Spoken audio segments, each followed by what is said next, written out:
Hi, and welcome to my new channel, The Secret Life of a Chef. My name is Chef Gabriel, and I'm here to take you behind the scenes at what it really is like to be a chef. I'm going to show you how we do things in the kitchen. I'm going to show you how a real kitchen operates. I'm going to show you what we eat at home, how our lives really are, and I'm also going to teach you a few things about food and recipes and how we really do things, okay? The intent of this channel is for you and I to create a connection, and for me to show you what you want to learn, what you want to see, what you want to hear. So please like, subscribe, and let's get this journey going. The first thing that we're going to do, and what we're going to start doing today, is we're going to do some barbecue ribs that I'm going to enjoy with my family today for lunch. For dinner. And we're going to do them with an offset smoker that you see right behind here. And I love doing barbecues and smoking and anything wood related. I love working with wood. I love cooking with wood. I think that a chef that learns how to cook with a live fire, whether it's charcoal or wood, has an extra skill set that is very well sought after, especially when you're going into this kind of restaurant, barbecue restaurants, and so on and so forth. Being a chef doesn't mean that you know everything. Being a chef doesn't mean that you don't make mistakes. Being a chef doesn't mean that you have all the repertoire of all the recipes or all the techniques in the world. Being a chef means that we know how to solve problems, that we know how to manage kitchens, and yes, that we have a more than average knowledge of food, and that we know why things happen in food. We know why a steak gets that nice crusty area all around it when you grill it. We know at what temperature sugar should be caramelized to make so that your caramel doesn't taste bitter. We know how hot your oven should be. You want to make a creme brulee.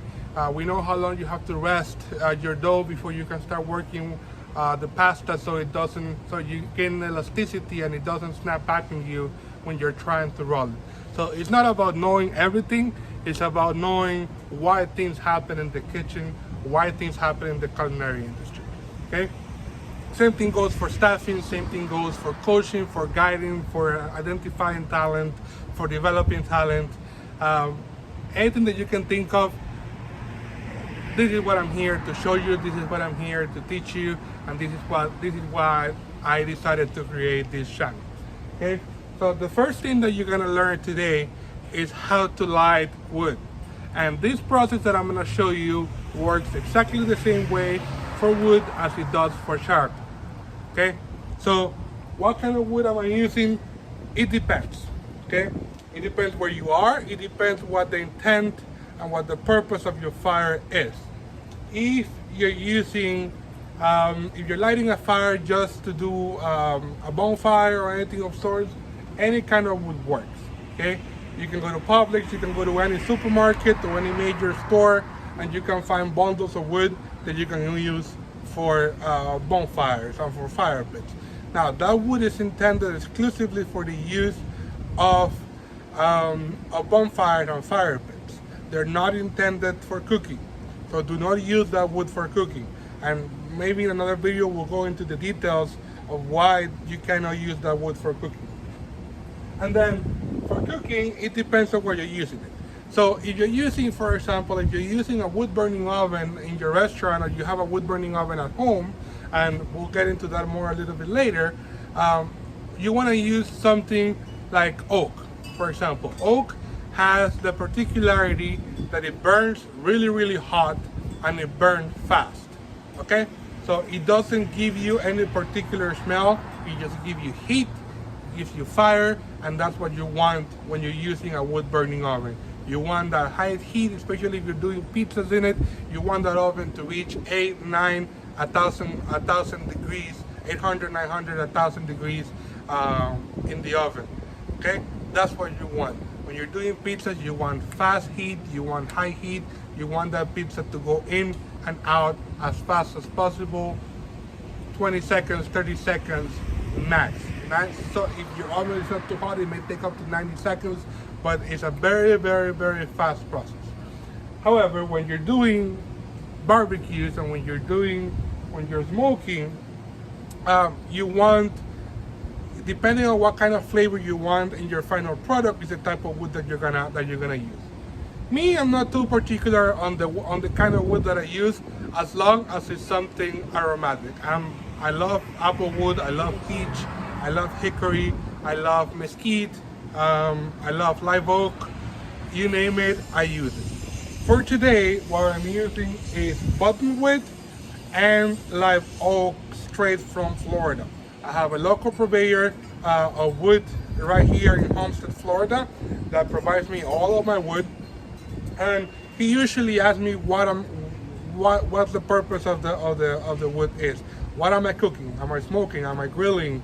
Am I using it for a firewood oven? There's another company up in Pompano that does the same thing.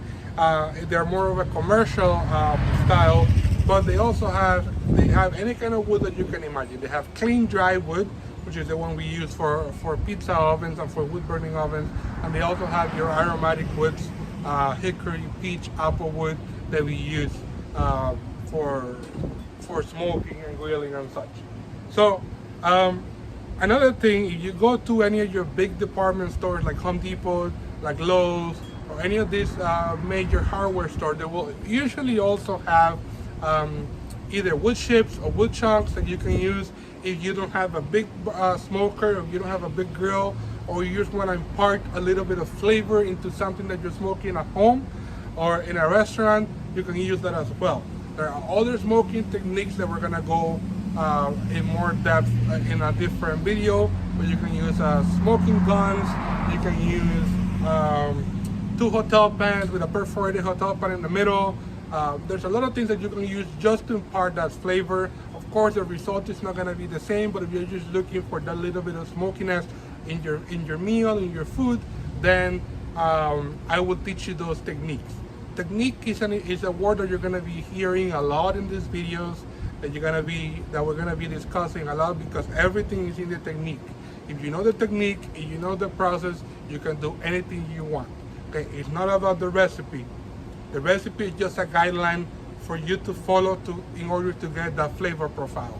But technique is how to braise, how to saute, how to grill, how to smoke, how to make a meringue, how to fold, how to make an emulsion.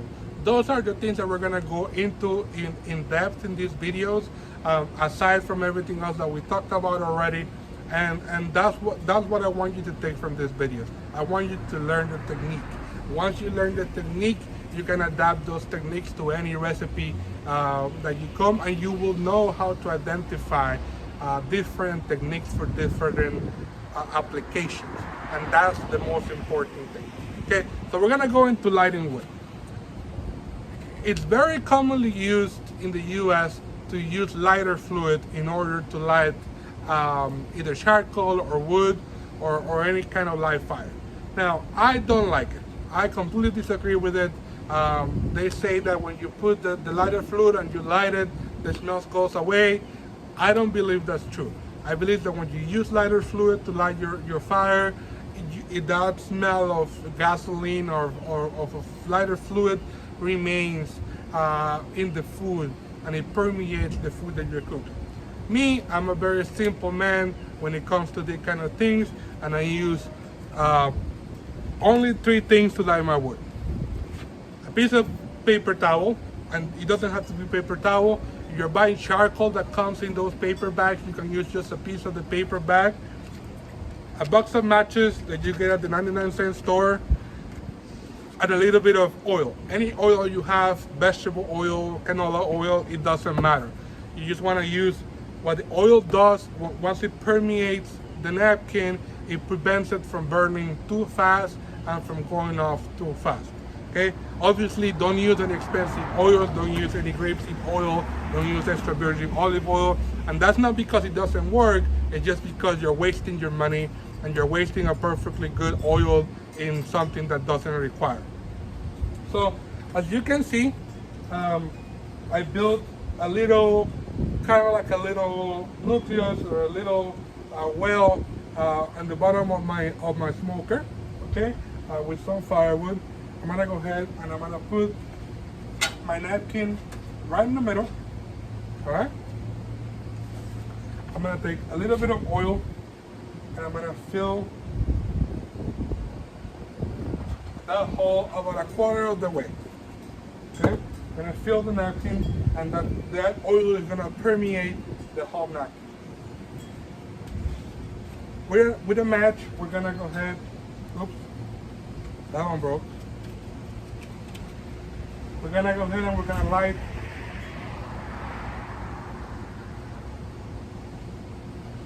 We're gonna light our napkin in all three corners, and that napkin is gonna start burning. Okay, once it starts burning and you get a decent fire, you're gonna take another piece of firewood, one or two small pieces, and you're gonna kind of put them on the top so it lights these pieces as well, and you get a quicker fire. Okay, you gotta be careful when you put them on top, not to suffocate the napkin, not to suffocate your fire, so you get a very nice fire going on. Okay. Why is it important that your wood is cured, that your wood is nice and dry? Because if it's not, first of all, it's gonna take longer to turn on. I'm sorry. Second of all, you're gonna get a lot. If your wood is green, if your wood is not dried, it's not cured, you're gonna get a lot of smoke that's gonna invade the area that you're cooking, and it's not gonna be very comfortable for you to breathe out the smoke. As you can see, we got our wood. We got our wood going. So I got kind of like a little pyramid, and that's gonna prevent too much air from coming in and suffocating the fire. Yes, we do need that oxygen to go in, but you don't want too much direct wind to blow out your fire. So we're gonna go ahead and we're gonna watch that, and you're gonna see that very fast, as you can see already, that wood is gonna start to catch. Okay, and that's what we want to see. We want to see our wood catching very fast. Now, once that's done, okay, once our wood is going, we're gonna let it die a little bit, and then we're gonna put our protein in the smoker. What can you smoke? You can smoke anything you want. You want to smoke apples, you want to smoke tomatoes, you want to smoke watermelon, you want to smoke pork, chicken, beef, quail, lamb, veal, you name it, you can smoke it. Okay? The only variation that you're gonna have is obviously the kind of wood that you want to use, depending on the flavor profile that you want to achieve, and as well the temperature that you're gonna smoke in. We have two types of smoking. We have cold smoking and we have hot smoking. Okay, cold smoking is used for things like cheeses, like smoked salmon, bacon, things of sorts. Obviously, the temperature varies. Bacon is a little bit of an exception because bacon, you want to smoke your bacon at around 150 degrees. You can go a little bit lower. That's a conundrum that the health department and myself have. They classify bacon as a raw product. I disagree, because when you're smoking it, you're reaching 150 degrees internal, and that means the bacon is above the temperature danger zone, so it's considered cooked. However, and it's also above 145 degrees, which is what they consider pork to be cooked at. So you're reaching 150 degrees internal. Plus, aside from that, the bacon has been cured in salt, so it's cooked and it's cured. So it has been treated not only once, but it has been treated twice. So that's a little bit of a different point of view that the health department and I have. But it's the health department, so I do whatever they tell me to do. If you're doing smoking, if you're smoking ribs, if you're smoking brisket, if you're smoking anything else, you want your smoking temperature to be lower. You want not lower, a little bit higher. You want your temperature not to reach more, your smoker not to reach more than 250, 300 degrees max. That's your top temperature when you're smoking. is 300 degrees. If you go anything above 300 degrees, 350 to 75, then you're gonna start cooking the outside way too fast, and then your outside is gonna burn, and your inside is gonna still be, it's not gonna be tender, it's still gonna be raw, or not cooked enough, not cooked long enough. When you're smoking, everything is about time, about patience, and development of flavor. You will hear me talk a lot about development of flavor and seasoning in stages, and seasoning as you go, and that's because we're building up flavors. Well, it's like an orchestra. You're going in crescendo. You're slowly adding flavor so they can marry and melt together, and you're gonna develop those flavors, and you're gonna develop complexity. Which at the end of the day, when you're making dishes, what you're trying to do is to develop complexity, and that's why we season things in stages. Number one, so you don't over season or under season, and number two, so you can develop that complexity of flavor. Tasting food is something that you're gonna be hearing me talk about a lot. You should always taste your food. Every time you season, you taste. Every time you season, you taste. Every time you season, you taste. You should have always a few plastic spoons or a few metal spoons that you use. Remember, single-use items only. If you use a metal spoon, you taste, you use it, you go and you wash it, and you bring it back. You're using a plastic spoon, you use your plastic spoon, you taste it, you throw it in the garbage, you get another one, okay? It's very easy, it's not very complicated. As you can see, in the few minutes that I've been talking, our fire has pretty much already cut. The napkin already burned. Everything that you see right there in that fire is all wood. The wood is already burning, it's already going. I'm gonna let it go a little bit more so it catches properly, but that's not gonna go off anymore. Okay, so in the second take, in the second part, I'm gonna show you what I did with my ribs, how I seasoned them, what I used to season my ribs, and we're gonna talk a little bit more about flavor profile. So don't go anywhere, we'll be right back.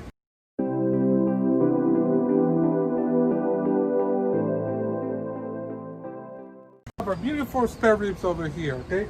I'm gonna use gloves. The two most dangerous tools you have in the kitchen are your hands, okay? You wanna wash your hands as often as you can. You wanna wash your hands every time you go to the bathroom, every time you go for a smoke, every time you change tasks, every time you do anything differently, you wanna change your gloves, okay? So we're gonna go ahead and we're gonna put our rib in the smoker. Voila. Okay? We're gonna take off our gloves and we're gonna go ahead and close it. These ribs are gonna take about 4 hours to cook. So let's talk a little bit about flavor profile. Smoke is just a flavor component that you're using, and like I said earlier, we're talking about techniques here, okay? So smoking is a technique, first of all, used to be used as a preservation agent, just like smoking, or just like salting, or like brining, or like any type of cure. Smoke was originally used as a way to preserve meats, to preserve sausages, to preserve anything that you wanted to keep for a longer period of time when it came to meats. In this case, we're using it as a low and slow cooking method, similar to a braise, similar to a pit roast. You're using indirect heat to create heat, but without the flame heating the protein directly. When you're doing a spit roast, you do have the flame heating the item directly. However, you have a big enough distance that it will slowly give a color and give a texture as it cooks. Okay, it's not gonna burn it. It's not gonna give it too much heat at the same time. When it comes to smoking, that's exactly what we're doing. We're letting the smoke and the heat penetrate the meat slowly. Okay, the smaller the piece, the faster it will cook, The bigger the piece, the slower it will cook. These ribs that I'm using over here will take me about 4 hours, 3.5 to 4 hours to cook. Okay, a brisket, for example, will take me anywhere between 12 and 14 hours, even 16 hours, depending on the size of the brisket. A pork butt or a pork shoulder will be the same. It will take me anywhere between 10 and 14 hours to cook it, depending on how big the brisket, how big the pork butt or the pork shoulder is, and so on and so forth. So seasoning. What you're trying to create is either your own flavor profile, or you want to give it a flavor profile of a specific region. Okay? When we talk about flavor profiles, it's important to understand that each region, each country, each geographical region has a different flavor profile. If you understand the flavor profile, you understand a lot about the food of that culture or that country. Okay? To me, the best way to learn from a country, to learn about a country or about a culture, is through its food. Okay? Every dish, or every specific dish, or every ethnic dish that you taste in a different country has a history behind it. Every staple dish is the word that I was looking for. Has a history behind it. It has a story behind it. Has a reason why.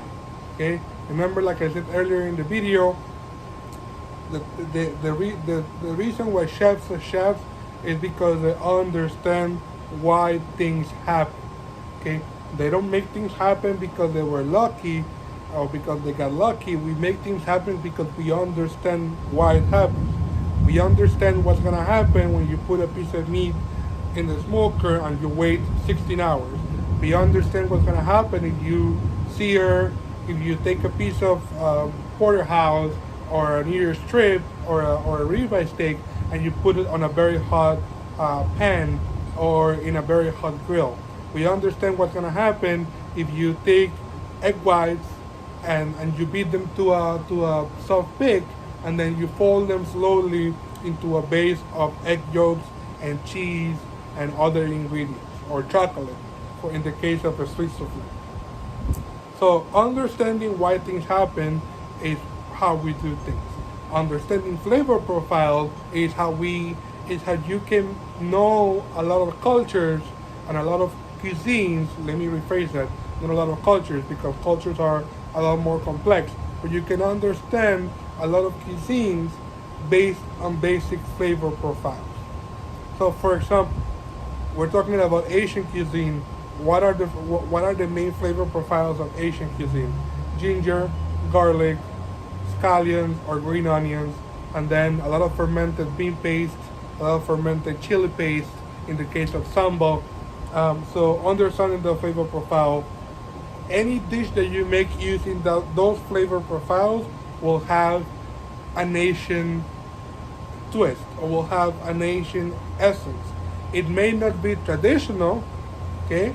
It may not be a specific dish from a specific region, but you will have that flavor profile, and whoever tastes that meal will be transported to their region when they put that first bite in their mouth. Okay. So what did I use for this particular rub? Okay. What I do for all my for most of my barbecue is I do a dry rub. The dry rub varies on what I want to do. Okay. I don't have one secret dry rub that I use for everything.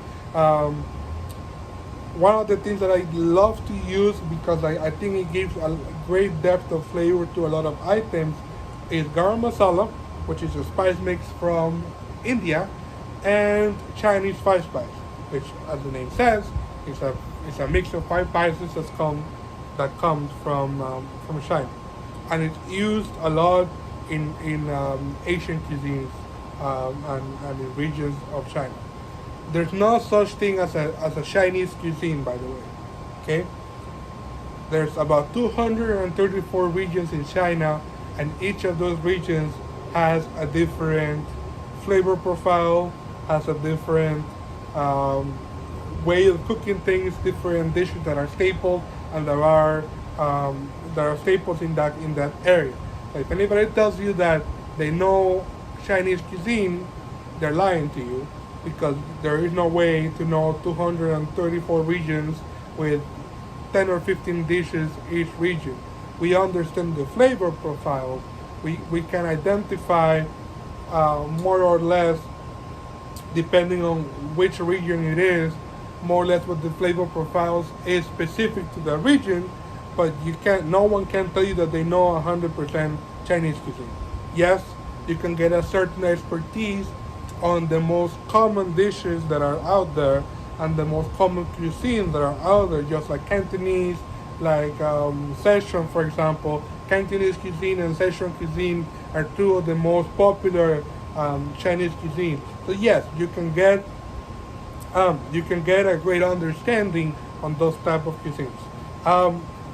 What did I use for this one specifically? I used salt, brown sugar, smoked paprika, garlic powder, and a little bit of garam masala. Okay. Later on, I'm also gonna smoke a bacon that I cured previously, and for that bacon, I use salt, curing salt, black pepper, and a tiny bit of Chinese spice. Okay, and a little bit of paprika as well. So you can definitely change the flavor profile of certain things, even if you're using the same cooking procedure, even if you're using the same cooking technique. And that's what we're here to learn. Okay, we're here to learn how all of these things relate to cooking and how we think as chefs and how we develop menus, how we identify dishes, how we identify regions. So a lot of it it's not gonna be a straight line. We're gonna be taking detours into different things. We're gonna be talking about politics as it relates to food and how certain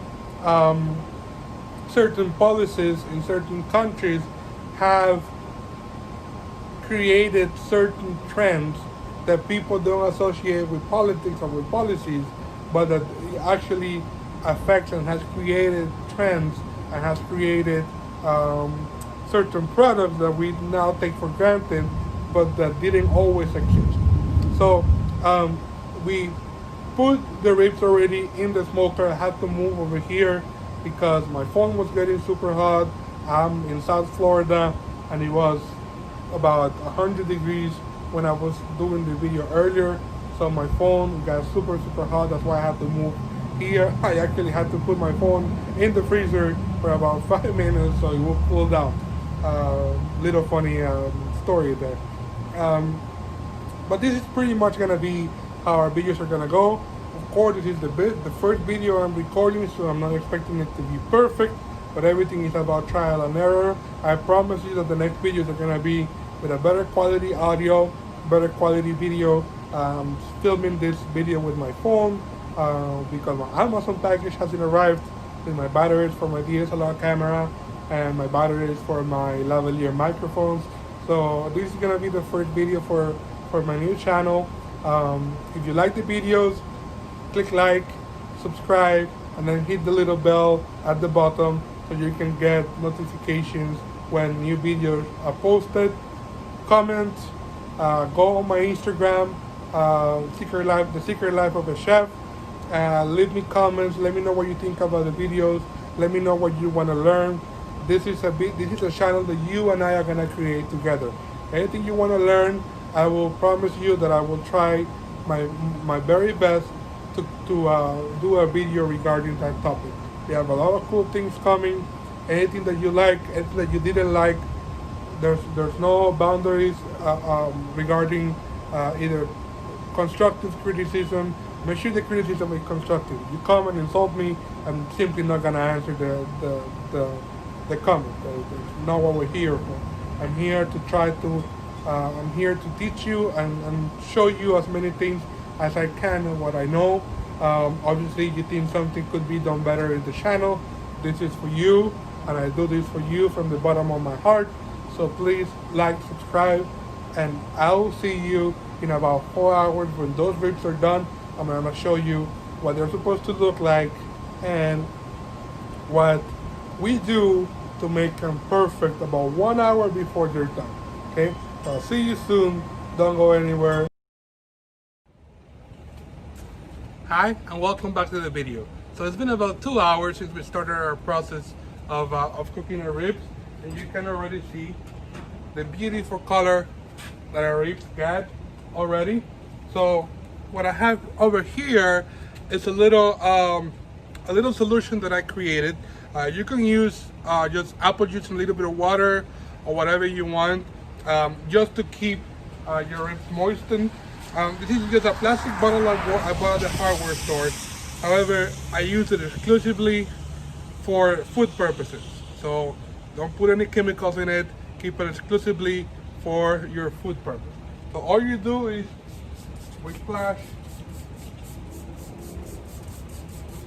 a little bit of this solution on top of our rib. In mine, I have maple syrup, a little bit of Dijon mustard, a little bit of apple cider vinegar, and water. That's all I have in it. So a little bit of, again, like we were talking about balance, I have a little bit of acidity, a little bit of sweetness, and a little bit of tanginess from the mustard.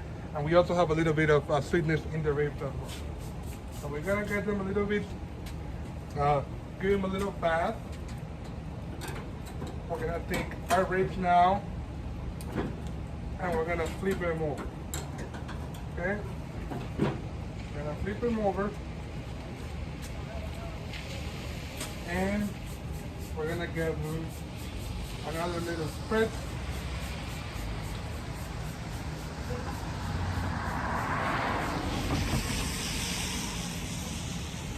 And that's it.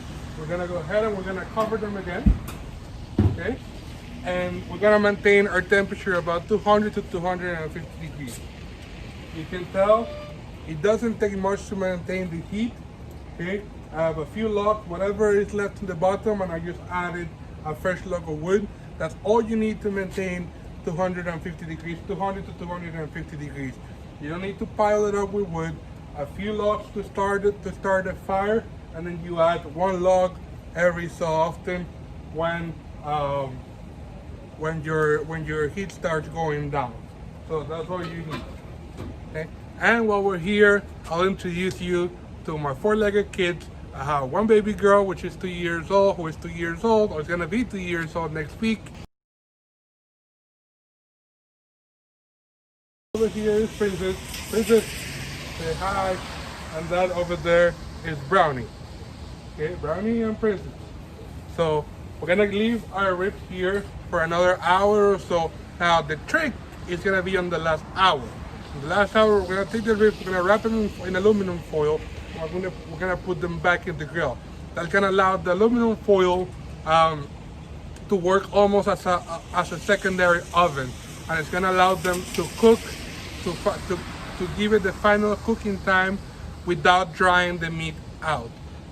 By that time, we would have already imparted all the smoke that we needed to. And once we cut into them, I'm gonna show you the smoke ring, and I'm gonna show you what that looks like and what we're looking for when we look for the smoke ring.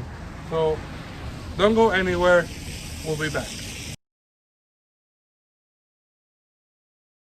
So the moment the truth has arrived, our ribs are finally ready, and we're gonna go ahead and we're gonna remove the aluminum foil that we put, and we have our beautiful, juicy, and succulent ribs. You see the beautiful dark color that we have developed. That's exactly what we're looking for. So yes, it takes a little bit longer than, for example, if you would put them in the oven, but the flavor that you get, the developmental flavor that you get, is absolutely exquisite. So we're gonna head and we're gonna cut into them right in the middle, and there you go. You can see that beautiful smoke ring. You see that? That's exactly what we're looking for. The knife goes right through them.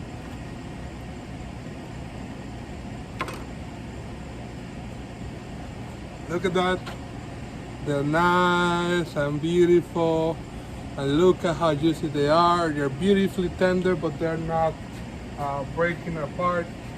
That's exactly what we're looking for. That's exactly what we're looking for. So I hope you enjoyed this video. Give it a try at home. All you need is a smoker. You can find this even used for less than $100, and patience and a little bit of know-how. So thank you for staying with us and watching this video. Don't forget to subscribe, like, and tell your friends about it. Have a wonderful day, and I'll see you next time.